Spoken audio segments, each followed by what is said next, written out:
I bet you didn't realize that all avatars are kinda gay. It's true, the avatar Spirit Rava, who's voiced by a woman, must have a type because no matter who the current avatar is, they are always trying to pull the ladies. After all, when Roku said, "Being the avatar doesn't hurt your chances with the ladies either," he was being literal. And maybe you still think I'm crazy, but it's been true for every single avatar we know so far. They are all gynophilic, which is just a word for female attraction, regardless of one's own gender. But let's do a quick rundown. All the male avatars have their boos. Aang got with Katara, sorry Zuko, while Roku has Tommen. Crook meanwhile was an all-out ladies man, before eventually marrying Umi. Moving on to the fierce female fighters, Korra scored Asami, while Kyoshi was down bad for Rangi, who was actually the daughter of Heiran, one of Avatar Karuk's former lovers. Just don't think about it too hard. Avatars Yangchen and Seto don't have any confirmed love interests so far, but that could change in the future. As for Avatar Wan, well, all I know is that he was definitely f***ing this kite.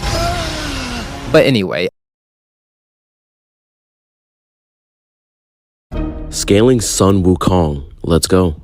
Sun Wukong, a god born from a boulder that was seeped in the energy of heaven and earth. He loves life so much that he's on a mission to live forever. Even if the court of heaven itself disagrees, he will live forever. From his master, Wukong was able to master the technique of 72 transformations, an ability that allows him to have 72 lives, meaning you have to kill an immortal god 72 times to finally put him down.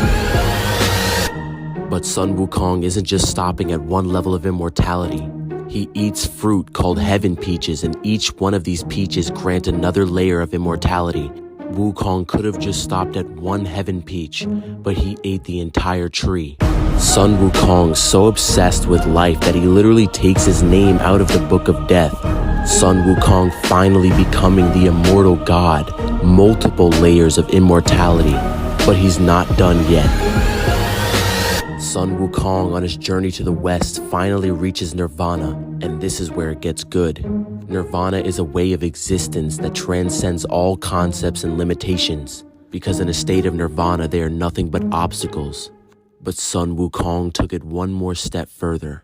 Sun Wukong was even able to transcend Nirvana, and the only way to stop Sun Wukong now is Buddha himself. Buddha wasn't even able to kill Sun Wukong, all he could do was seal him away. But it's not over. Every single hair on Wukong's body, 80,000 to be exact, can transform into anything he wants. He can create a copy of you. He can even create 80,000 versions of himself, each one just as strong as he is. And those clones can make 80,000 versions of themselves, meaning you have to fight a nearly infinite amount of Wukongs, and each of these Wukongs have multiple layers of immortality, and you have to kill that immortal being 72 times. Not to mention that this technique allows him to become as strong as whoever he's facing. Sun Wukong is literally paid to win. He even inspired Goku to solo all of fiction. Overall, I have Sun Wukong at one layer into outer, with irrelevant speed. But is he beating Goku? Did you know that Spider-Man made a deal with the devil that destroyed his marriage? It's true! Unfortunately. During the Marvel Civil War comic event, Spider-Man originally sided with Iron Man. In the event, Iron Man supported the Superhero Registration Act, which meant superheroes had to reveal their identities to the government if they wanted to continue being superheroes. Captain America fought against the registration. As a gesture to other superheroes, Spider-Man unmasks himself on live TV, and the whole world knows his identity. As the conflict continued, Spider-Man sees how far Iron Man is willing to go to win, and defects to Captain America's side. He's forced to flee Stark Tower and hides in a crappy motel with Aunt May and Mary Jane, who he was married to at the time. Meanwhile, Kingpin is in prison and finds out where Spider-Man is hiding. He hires an assassin to kill any one of the three while they're home. The assassin puts a device on the door to let him know when they're all there, and sleeps most of the time to not alert Peter's spider sense. Peter gets back after the final battle of the Civil War and the assassin fires. Peter dodges, saving MJ, but Aunt May is shot in the stomach. Peter rushes Aunt May to the hospital, but since he's a fugitive, there's not much he can do, and he needs money fast. Peter hunts down the Kingpin and almost kills him, but stops himself, humiliating him in front of all the the other prisoners. Desperate to save Aunt May, Peter goes to Iron Man, who at first rejects him, but then sends Jarvis to pay for her care. Peter goes to Doctor Strange, and Peter speaks to virtually everyone he knows, and none of his super smart or magical friends can cure a bullet wound. Kinda stupid, right? Anyway, Peter is then confronted by a little girl, an old man, and a schlubby nerd. Then, Mephisto appears, and he tells Peter that the two men are alternate versions of himself where he didn't get bitten by the radioactive spider. Mephisto then offers Peter a deal. He'll save Aunt May's life and make his identity secret again, but Peter and Mary Jane's marriage never happened. Peter and MJ agree, for some reason, and Mephisto reveals the little girl's the daughter the two will never have now. The comic ends with Peter waking up in Aunt May's house, despite being in his mid-20s, and decades of character growth having been erased. This comic sucks. Tony Stark, Iron Man, Nick Fury has a plan. Big shot, pepper pots, arc reactor core. Asgard, kitchen war, Loki and his brother Thor. Bruce Banner, radiation transformation. Wilson and Maria Hill, they're the agents of S.H.I.E.L.D. Big Barton, Hawkeye, Black Widow, Russian spy. Captain Rogers, World War II. Bucky, Peggy, I love you. First adventure, here we go. Everyone assemble. Stop the fire. It's always burning since the world began. Start the fire. No, we didn't light it, but we tried to fight it. Obadiah Blonsky with Flash, Lumpy, Red Skull, Hydra, Arnim Zola, Loki. Battle for humanity, stones of infinity, space, time, soul, life, power, and reality. War Machine, Falcon Spin, Bucky Barnes back again. Star-Lord, Gamora, 2, Drax, Rocket, Iron Pearl, Vision, Mantis, Nebula, Ultron, Sokovia, Civil War, Ant-Man, Scarlet Witch, and Spider-Man, Doctor Strange, Ragnarok, Henry Janet, and the Wasp, Black Panther in Wakanda, Shuri, Okoye, Killmonger, Captain Marvel, Goose the Captain, flying higher, further, faster, Thanos, and Infinity War. I can take it anymore. Today, let's continue talking about the worlds that exist inside of the Infinity Stones. Yesterday, we covered the Arena, which is the world inside the Power Stone. Today, we're going to do 2 in 1 and cover both the Time and the Space Stones. And the reason I'm covering both of them in one video is because they're actually surprisingly easy to explain, given that they're more like pocket dimensions rather than worlds per se. The world inside the Time Stone is called the Ellipsis, and as you can probably guess from this picture of it, it's very weird and kind of difficult to parse. If I had to kind of take a stab at how the ellipsis works from the very little information we have about it, I would guess that basically time is represented as space there. It seems that moving an object through space in the ellipsis also moves it through time as well, meaning that they're very heavily connected in some way. And before somebody comes into my comment section talking about how space and time are already the same thing, I know that, you know what I meant, don't be pedantic. But now let's talk about the world of the Space Stone, because, I would say it's quite something, but it's actually literally the opposite of that. To paraphrase Dark Starhawk here, you would expect the world of the Space Stone to have spaceships or big cosmic whales or something like that. But no, that's not what you're going to be getting at all. The world inside the Space Stone, otherwise known as the Vast, is just space and nothing else. Eternal emptiness that goes on forever. So how do people get out of this eternal emptiness? Well, most characters couldn't, so it's very lucky that the hero known as Sleepwalker was the one who went there.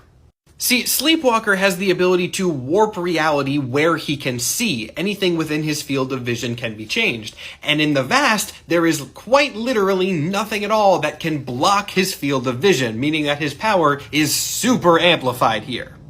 Basically, he was able to manifest the Infinity Circuit, which was the sort of magic pathway that they were using to get in between these worlds, and then ride that to escape. Now, neither of these worlds have a lot of content within them because they're pretty much just emptiness, but the next world, the world of the Reality Stone, it has quite a bit of content in it, very literally, and I will talk about that one tomorrow. Scaling Kratos from God of War, Part 1. Kratos, son of Zeus, was tricked by the god of war Ares, and in a fit of rage he killed his family. After he realized what he had done, their ashes turned his skin to white, earning him the name, the Ghost of Sparta. This made Kratos have only one goal in mind: kill all the gods. Once Ares killed Kratos, not even the gates of Hades can hold him back. Kratos, using sheer willpower, is able to fight and resurrect himself by literally climbing out of hell. And now it's time for a rematch. Kratos finds Ares and it feels like his anger is about to explode. Kratos ends up killing Ares, becoming the new god of war. And now here's where the fun really starts. Zeus tries to kill Kratos with the Blade of Olympus, but all that did was slow him down. Once Kratos resurrects himself, he joins with the Titans, and once he finds Prometheus, he grants him the ability of Rage. Kratos uses his time-traveling abilities that he gained from the Sisters of Fate to go back to fight Zeus once more, and this time he refuses to lose. Kratos ends up killing the King of Gods, but he's not stopping with just the King of the Gods. Kratos kills Hades and gets his weapons to be able to reap souls whenever he wants. Kratos ripped off Hermes' wings and now is able to move at the speed of sound. Kratos continues to get more powerful, being even faster than that by dodging Hellas' light beams that were able to light up the infinite hell. Kratos killed Hades, Poseidon, Hercules, and even Zeus's father, Kronos. So far, we have Kratos at infinite speed. In the next video, I'll show you the strength of a god. Understanding the Thing. In the beginning of the movie, Ben is just a normal guy. He has a job, and he has someone he cares deeply about. But once he gets his powers, he becomes unrecognizable to the people that he loves. To the point that they even fear him. Even when doing good and saving civilians from danger, he's still being antagonized by the rest of society because of the way he looks. However, it doesn't stop the Thing from doing what's right. Even though there will always be people who doubt him and fear him, there will also be people who applaud for him, knowing that he's done good. But even though all this, the Thing knows that the one person he cares about will continue to judge him for the way he now looks, abandoning her engagement ring right in front of him. Later in the movie, the Thing is faced with the opportunity of becoming human again. And while he takes it temporarily, he quickly learns that what he once hated was actually a gift. For it allows him to protect the people who care about him no matter what he looks like. In his iconic line,